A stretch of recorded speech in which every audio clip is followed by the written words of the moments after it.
Good morning everyone. Balat-balat tayo ng kamote. Gustong kumain ni Magda ng kamote Q. Kaso walang kagaya sa Pinas na may mabibili ka anytime sa mga kanto-kanto. Dito, swerte ka kung may makikita kang magandang kamote na pwedeng gawing kamote Q. Kaya, you have to try do it yourself at home. Let's cut it this way.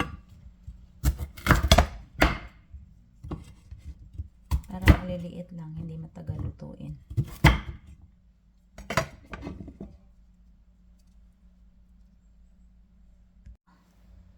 Ayan na siya. I cut. Ayan, prito-prito na yung ating kamote cube.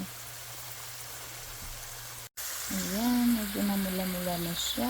At pwede na natin ilagay ang sugar. I actually use brown sugar. So, direct na yan. Ganyan na lang. Ganun. Huwag masyadong marami. Kasi, it's already sweet.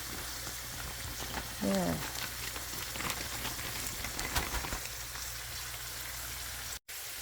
Konting halo. Hintayin natin na matunaw ng konti yung sugar. Then, pwede na natin siyang hanguin. Ayan na, mga Mars. Ready na ang ating kamote cube. Pwede na natin siyang hanguin. This